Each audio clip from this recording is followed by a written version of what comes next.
saya akan panggil perusahaan-perusahaan tekstil, sepatu, yang membutuhkan permajaan mesin segala macam akan saya kasih bunga rendah lewat program dari Lembaga Penjamin Ekspor Indonesia. Nanti saya akan tanyakan ke Kementerian Perindustrian perusahaan-perusahaan mana aja yang butuh itu. Jadi kita akan lebih aktif menghidupkan private sector. Karena private sector kontribusinya berapa? 90% kira-kira perekonomian. Next.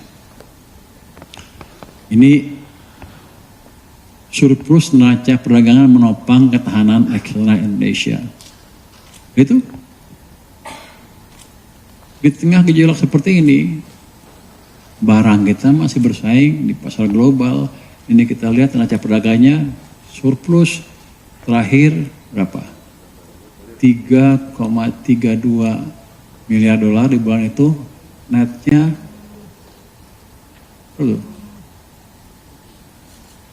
kalau lihat garis hitam itu kan plus terus sepanjang tahun. Jadi kondisi eksternal belum mempengaruhi secara negatif ekonomi kita. Ini surplus berarti kita masih bisa bersaing di pasar global. Kalau lihat ekspor Januari Maret mencapai 66,48 miliar. Impor mencapai 10,05 miliar, 61,30 miliar.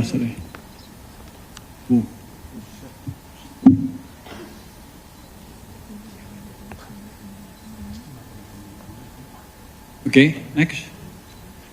Jadi dari eksis eksternal ini, arus modal asing mulai kembali katanya, walaupun sempat kita babak belur. Anda lihat yang paling kanan tuh, aliran modal asing mulai terlihat di bulan April naik lagi, terutama di SBN dan SRBI. Itu yang masih keluar sedikit di saham, tapi Anda lihat yang SBN sudah naik, SRB juga naik, tapi netnya yang hitam tuh udah naik 38,5 gitu, triliun rupiah udah masuk lagi.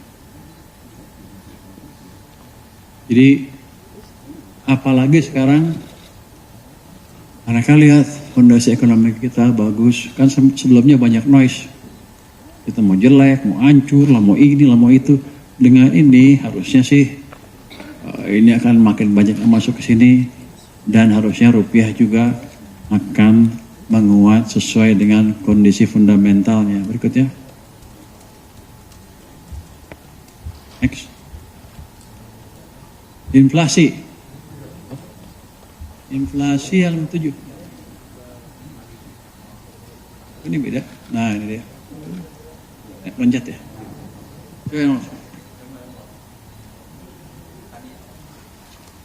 Balik ke sebelumnya.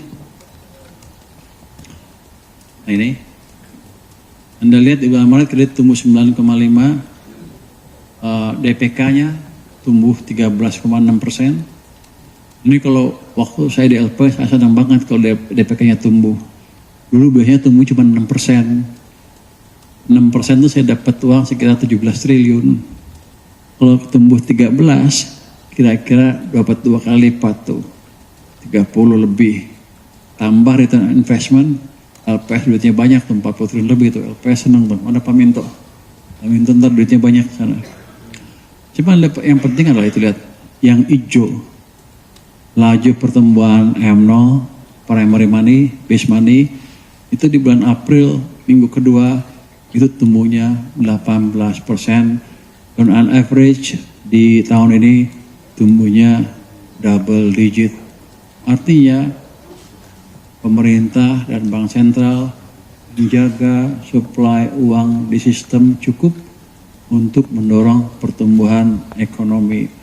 Kalau dia bertahan di situ terus 18% terus atau let's say 15%, kredit pelan-pelan akan tumbuh ke arah 15%. Artinya ekonomi kita akan berjalan lebih cepat lagi karena private sectornya jalan. Ini yang saya bilang dulu, saya mau hidupkan mesin private sama mesin pertumbuhan pemerintah. Belum sempurna, tapi mulai berjalan. Hasilnya dari mana? Mulai dilihat dari pertumbuhan ekonomi. 5,61% tadi. Dan di suku bunga juga kelihatan mulai turun. Kalau bunga turun kan biasanya ya cost of capital turun, ekonomi akan jalan lebih cepat. Jadi ini adalah resep fondasi untuk tumbuh harusnya menuju ke arah 6% secara bertahap. Next. Jadi kita menjalankan kebijakan konsisten dan ya, mulai terlihat. Terus apakah gara-gara itu uang kebanyakan ekonominya inflasinya tinggi? Orang kan bilang luar, wah ada yang bilang hyperinflasi loh baru-baru ini di TikTok. Kita menuju hyperinflasi, padahal dia nggak tahu definisi hyperinflation itu apa. Bisa 4%, bisa 5%, itu bukan hyperinflasi ya. Tapi dia nakut-nakutin akan itu. Ternyata ini tumbuhnya berapa inflasinya? Setelah faktor subsidi hilang dari sistem, otomatis ya. Itu angka terakhir hanya ini